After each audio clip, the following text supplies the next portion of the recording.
Assalamualaikum warahmatullahi wabarakatuh.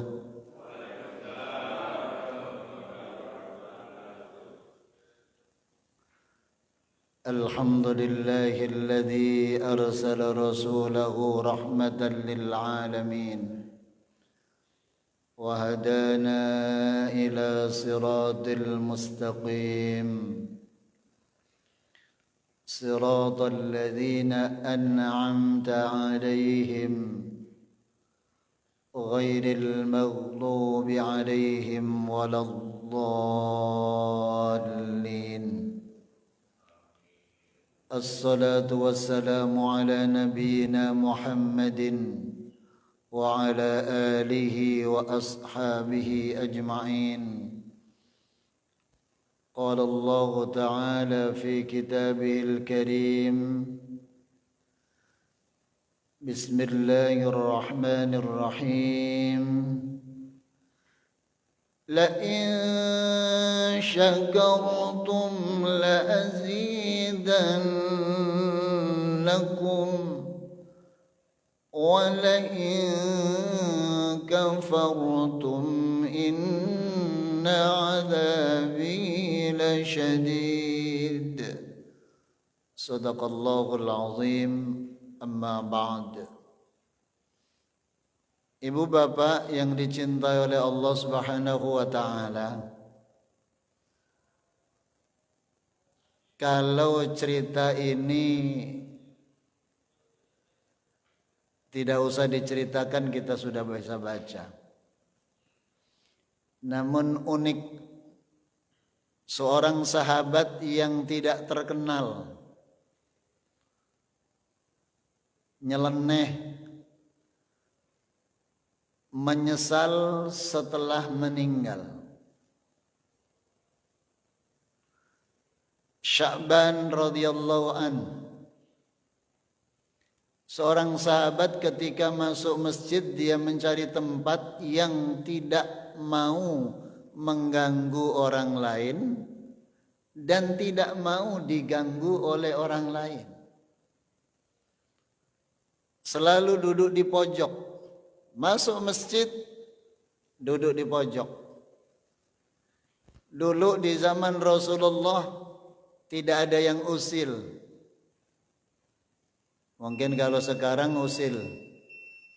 Begitu kita sudah mojok diusilin sama bapak-bapak, sama teman-teman kita. Sya'ban selalu mencari tempat yang sunyi. Di suatu hari azan subuh berkumandang, Rasulullah masuk masjid, tengok kanan tengok kiri, Sya'ban tidak terlihat.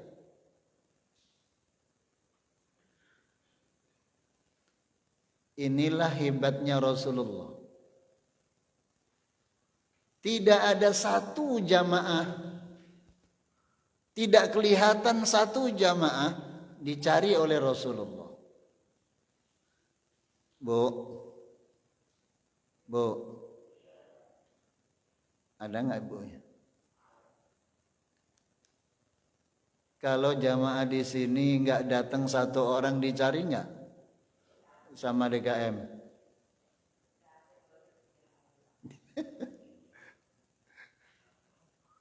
Rasulullah mencari seorang sahabat yang tidak terlihat ketika sholat subuh berjamaah. Setelah salam, maka Rasulullah tanya kepada sahabat yang lain, kemana Sya'ban? Tidak tahu ya Rasulullah. Satu pun tidak tahu. Tidak tahu ya Rasulullah. Baik. Setelah zikir pagi, maka Rasulullah mengajak jamaahnya nyambangi rumahnya Sya'ban. Ternyata dari masjid sampai rumahnya Sya'ban memakan waktu 3 jam perjalanan. Itu jarak yang jauh apa dekat, Pak? Kira-kira Cipulir mana itu 3 jam perjalanan?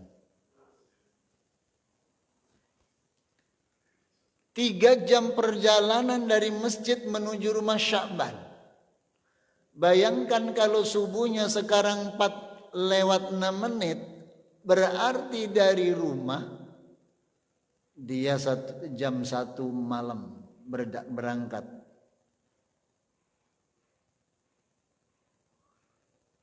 Jauh perjalanan, sampailah di sebuah rumah. Dicari ke sana kemari, keluarlah seorang perempuan. "Assalamualaikum ibu," kata Rasulullah. "Waalaikumsalam. Maaf, rumah Sya'ban mana ya?" "Oh, ini rumah Sya'ban ya Rasulullah." "Oh baik, kenapa Sya'ban hari ini tidak sholat subuh berjamaah, Bu?" "Maaf Rasul, Sya'ban tadi pagi sudah dikuburkan. Sya'ban meninggal dunia ya Rasulullah." Innalillah.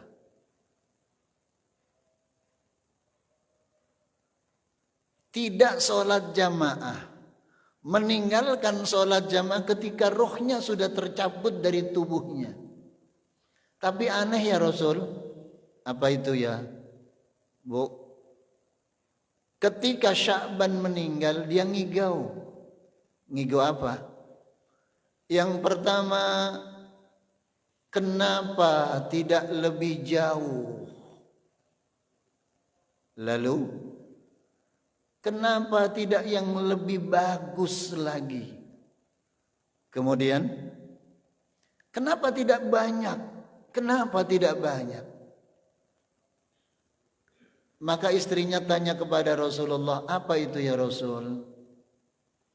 Maka Rasulullah mengartikan igauan Sya'ban ketika meninggal dunia. Ternyata ketika orang sedang syakaratul maut, maka Allah perlihatkan pahala ganjaran dari perbuatan yang dia lakukan.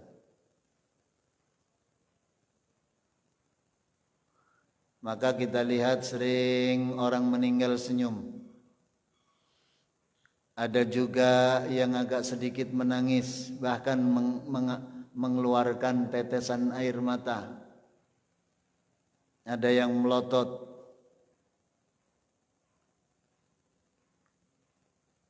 Maka Rasulullah mengartikan igon Sya'ban yang pertama, kenapa tidak yang lebih jauh? Ternyata perjalanan Sya'ban dari rumah menuju masjid yang memakan waktu 3 jam, itu kata Sya'ban kurang jauh. Seandainya rumahku lebih jauh lagi ke masjid, maka pahala, ganjaran yang aku dapat, yang aku raih lebih banyak lagi dari Allah Azza wa Jalla. Bayangkan Pak, 3 jam masih kurang jauh. Kita yang satu komplek, yang kakaknya ada berapa Pak RT? 50. Yang datang cuman berapa gelintir. Muadzin teriak, "As-salatu khairum minan naum." Apalagi dingin-dingin empuk begini, Masya Allah, selimut ditarik, AC digedein.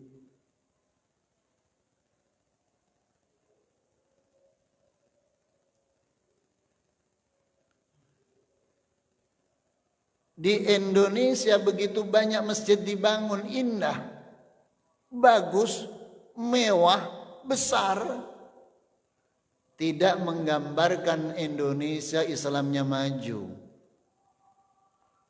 Semakin banyak masjid dibangun sesungguhnya menggambarkan betapa banyaknya umat Islam Indonesia malas melangkahkan kaki ke masjid. Dulu ketika kita kecil, ke masjid, ke musola itu jalan kaki jauh Pak ya. Main bola dulu, kalungan sarung, pakai celana kolor jauh jalan kaki, kuat, mau. Anak sekarang, bapak-bapak sekarang, orang sekarang dekat masjid belum tentu mau ke masjid. Sering saya sampaikan, belum tentu orang yang rumahnya dekat bank itu punya duit. Betul, Bu? Belum tentu rumah orang yang dekat masjid suka ke masjid. Belum tentu rumahnya dekat ustadz itu bisa ngaji. Belum tentu orang yang rumahnya dekat mall belanja terus.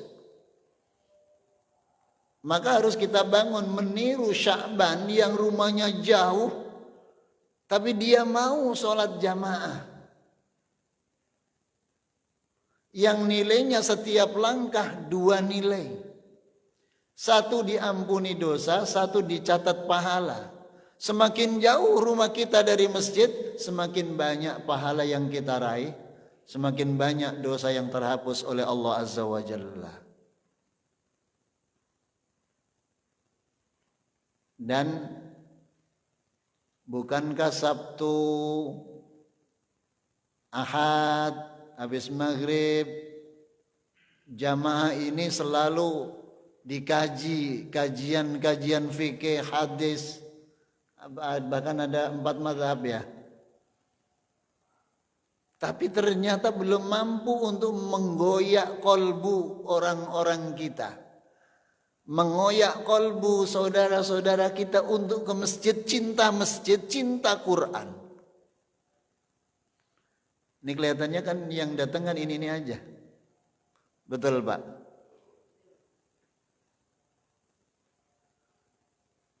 Ini kalau pengurusnya ngambek, nggak ada pengajian. Ini kalau ustadznya ngambek, nggak ada pengajian. Maka ngambek dalam dakwah itu nggak boleh. Seberapapun jamaah yang datang, tetap adakan dakwah, adakan ta'lim, adakan pengajian untuk mencercing kolbu kembali menuju Allah Subhanahu wa ta'ala. Lalu yang kedua ya Rasulullah, apa itu? Kenapa tidak yang baru? Jadi ketika Sya'ban berangkat dari rumah di tengah perjalanan, ketika itu musim dingin, maka Sya'ban memakai baju yang double 3 untuk safety, jangan sampai tersengat oleh dinginnya kota Madinah. Maka di tengah perjalanan dia bertemu orang yang kedinginan, menggigil, maka dia lepas baju yang paling jelek, yang paling luar, dipakaikan kepada orang yang kedinginan tadi. Setelah dipakaiin kepada orang yang kedinginan, digandenglah ke masjid, selamatlah dia dari sengatan dinginnya kota Madinah. Lalu orang itu sholat sama subuh. Diperlihatkan oleh Allah pahala orang yang memberikan baju, pakaian. Bahkan Rasulullah pernah melonjeng sebuah hadis, orang di antara kalian yang lebih baik adalah orang yang ngasih pakaian kepada orang-orang yang tidak punya pakaian. Di Indonesia bertubi-tubi musibah datang menghantam. Semeru berduka. Indonesia menangis setiap detik, setiap waktu. Coba lihat lemari kita, berapa pakaian yang tergantung di lemari kita. Keluarkan. Yang masih layak pakai, apalagi yang baru.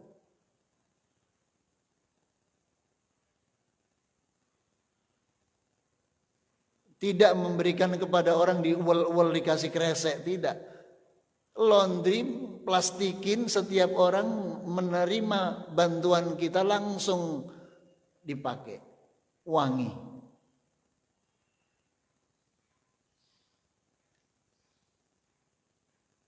Bisa dari pengurus masjid, bisa dari pengurus yayasan, bisa dari pengurus RT RW, kelurahan. Teleponin satu persatu rumah-rumah yang kira-kira pakaiannya banyak. Suruh ngerapiin setiap pakaian satu plastik. Insya Allah indah, kita saling membantu. Saling menutupi aurat saudara-saudara kita. Bayangkan Pak, Bu, dalam kondisi dingin begini, tidur di kayak begini nggak ada karpet. Ketika di Semeru, dinginnya kayak apa? Belum berdebu.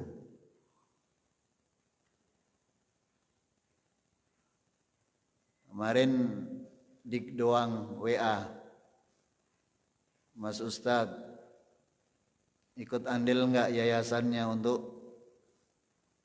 Semeru? Aku bilang insya Allah Mas, kalau waktunya ada, saya meluncur sama teman-teman.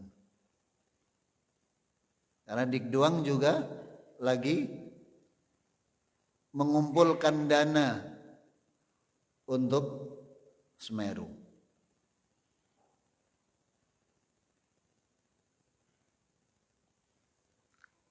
Jadi pakaian-pakaian yang siap pakai, yang kita tidak pakai lagi, berikan kepada orang-orang yang tidak mampu.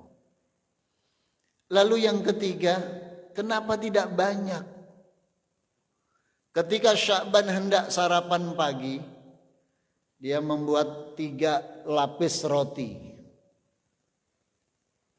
Setelah jadi 3 lapis roti, ternyata ada seorang pengemis yang datang. Karena dia memikirkan dia sendiri dan istrinya, maka 1 roti dikasih pengemis. 1 roti aja, itu nilainya Masya Allah.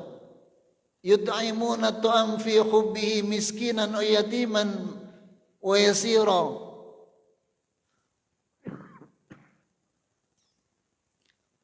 Dia memberikan makan yang dia suka kepada orang lain.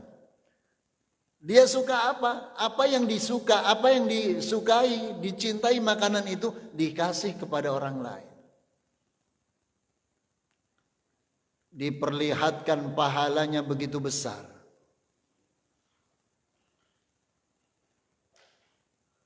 Maka sebuah pertanyaan, aina tadhhabun? Kemana hendak pergi kau?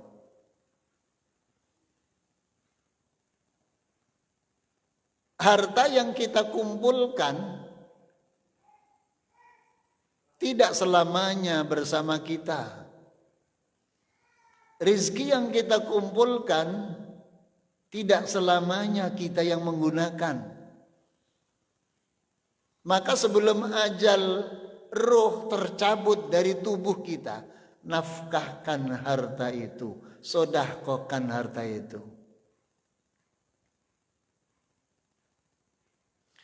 Laula akhartani ila ajalin qarib. Seandainya Allah memberikan waktu kepadaku kembali ke dunia. Jadi Masya Allah Pak, Bu, besok ketika orang masuk dalam kubur, yang menjerit bukan hanya orang kafir. Orang yang beriman, orang Islam pun menjerit, ya Allah kembalikan aku ke dunia. Dia tidak bilang aku bisa bantu orang, aku bisa sholat, aku bisa puasa haji, tidak. Aku pengen sedekah.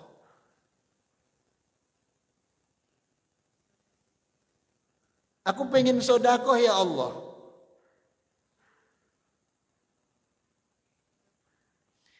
Hatta idza jaa ahaduhumul maut qala rabbi irji'un la'alli a'malu salihan fima taraktu kalla Ya Allah, kembalikan aku ke dunia, aku pengen sodako.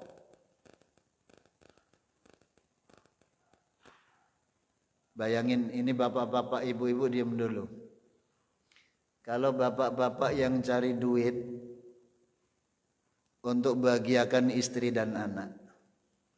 Tapi kalau bapak-bapaknya nggak cerdas untuk sodakoh diri sendiri, ketika dia meninggal dunia, yang merasakan enak istri dan anaknya. Bapak sudah capek, letih cari duit, tanggung jawab di hadapan Allah besok dari kiamat. Dan kita miskin karena nggak mau sodako dan infak. Apalagi istri kita masih muda. Kita meninggal, istri kita masih muda, harta kita banyak yang kita tinggal untuk keluarga. Istrinya kawin lagi sama berondong. Sampai di dalam kubur malah menangis. Rugi aku. Aku yang kerja, aku yang capek, orang lain yang merasakan. Aku belum sempat sodako dan infak yang banyak. Mungkin itu saja yang saya sampaikan. Kurang lebihnya mohon maaf.